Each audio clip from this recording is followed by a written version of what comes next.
Assalamualaikum, it's me Hina Fatma, owner of HNZ hub and मेरा come back हुआ है 2 सालों के बाद। बहुत सारी ऑडियंस जानना चाहती थी कि आप 2 साल तक कहाँ गायब थी, क्या करती रही थी और क्या नहीं किया। तो सबसे पहला आंसर है कि 2 साल तक मैं मेहनत करती रही हूँ। बिकॉज पहले जो मेरा सेटअप था वो मेरे फादर ने मुझे बना के दिया था, बट ये सेटअप मैंने खुद बनाया है। फ्रॉम 0 to 100 पे मैं आई हूँ। दिन रात की मेहनत, बहुत बड़ा हाथ है जुनैद वुड डिकोर वालों का, जिन्होंने मुझे नौकरी पे रखा। माय फर्स्ट सैलरी जो मेरी उन्होंने रखी वो 20,000 थी, एंड देन इंक्रीज होते होते वो 1 लाख बनी, फिर 2 लाख बनी, फिर 2.5 लाख बनी। क्योंकि आपको पता है कि ट्रस्ट गेन करने में टाइम लगता है।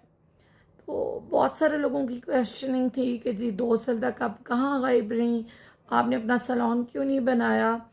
तो मैं उन सब लोगों को बताती चलूँ कि अब आप स्टे ट्यून रहें, हमारे पेज पे बहुत जल्द मेरे सैलून की ओपनिंग होगी इंशाल्लाह।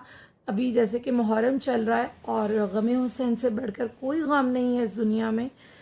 तो जब हमारा कोई अपना जाता है तो हम गम मनाते हैं। तो ये तो नवाज़ रसूल गए हैं, ठीक है। तो इंशाल्लाह रबी लेवल में प्रॉपर सैलून की ओपनिंग होगी। और इस बार HNZ ब्यूटी केयर स्टूडियो जो है वो एक नए अंदाज में HNZ हब ऑफिशियल के साथ आपके साथ जो है वो आएगा सामने। और इसमें बहुत ज़्यादा न्यू मैंने चीज़ें ऐड की हैं। कुछ ऑर्गेनिक मैंने खुद प्रोडक्ट्स बनाए हैं, कुछ न्यू प्रोडक्ट्स ऐड किए हैं। फेशियल होगा, काशीस वालों का न्यू रेंज रखी है, थेलगो, जर्मोकॉल्जिया, बहुत सारी ब्रांड्स के मैंने फेशियल रखे हैं। एंड इम्पॉर्टेड मेकअप होगा जिस तरह मेरा होता था। आज तो वो उतना बड़ा सेटअप नहीं होगा, बट आपको सारी चीज़ें अंडर वन रूफ मिलेंगी, ठीक है।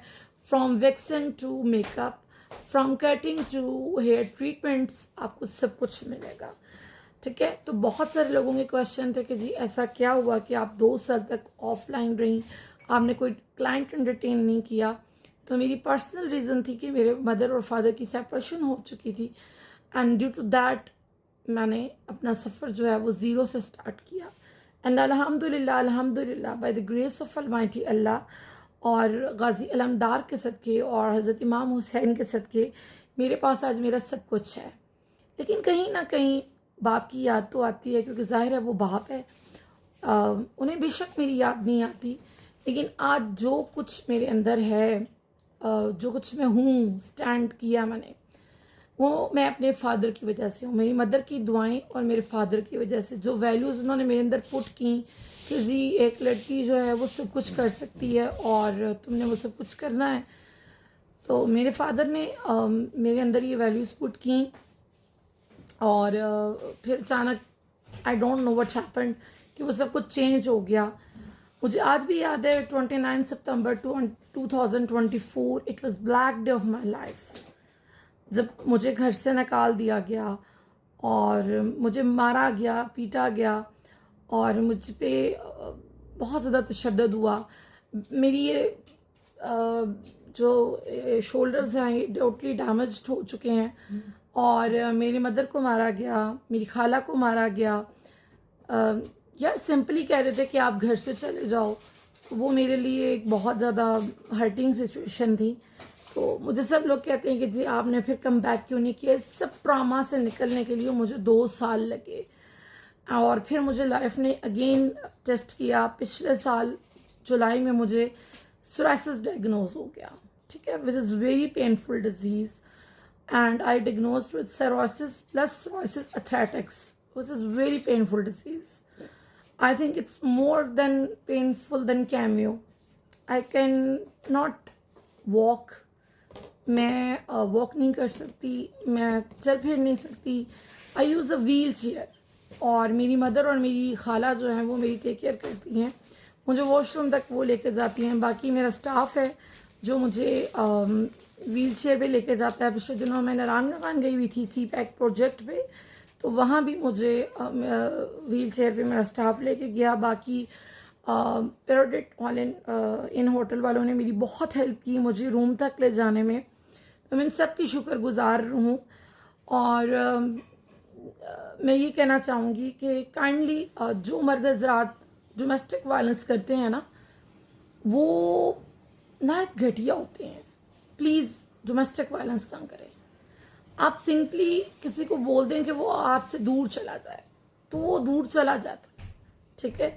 मुझे नहीं पता कि मेरे फादर ने ऐसा क्यों किया और ऐसा क्या हुआ, बट उन्होंने जो किया वो बहुत गलत किया। आलतू में मेरा सामान रख लिया, हम लोग जस्ट 3 कपड़ों में घर से निकले रात के 1 बजे, और DVDR उन्होंने मेरे CCTV कैमराज रख लिए, बिकॉज आजकल पाकिस्तान में जिनके पास दौलत होती है वही जीतता है। और मेरी कोई लड़ाई नहीं है उनसे और ना मुझे कुछ चाहिए उनसे, बट जो कुछ हुआ it was very very very very painful. और अब मैं व्हील चेयर पर हूँ और फिर भी मैं काम कर रही हूँ अल्हम्दुलिल्लाह। I am running my family, my mother, my खाला एंड माई मामू। उसके अलावा मैं कस्टमाइज प्रोडक्ट्स बनाती हूँ, customise handmade dupattas, customise cakes, customise event plan करती हूँ, because I am a single runner of my family. That's the story behind कि मैं इतना देर ऑफ स्क्रीन क्यों रही और इतना सब कुछ क्या हुआ मेरे साथ कि मैं 2 साल तक मेरा सैलून नहीं चला। बहुत सारी ऑडियंस के क्वेश्चन थे, क्योंकि मैं शोबिज़ सेलिब्रिटीज़ के साथ काम करती थी तो उनके भी बहुत ज़्यादा क्वेश्चन थे कि आपने 2 साल तक क्यों सैलून ओपन नहीं किया। तो इंशाल्लाह ये सैलून ओपन होगा रबीउल अव्वल में, मेरे प्यारे नबी पाक के महीने में जब उनकी पैदाइश हुई।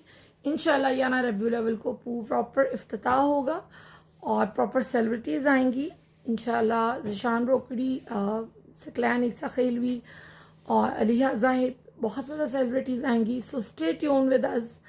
और मैं बेशक व्हील चेयर पे होंगी, बट मैं एक पैगाम देना चाहूँगी कि यार अगर तुम लोग मर्द हो ना तो अपनी मर्दानगी औरत पे मत उतारो, ठीक है।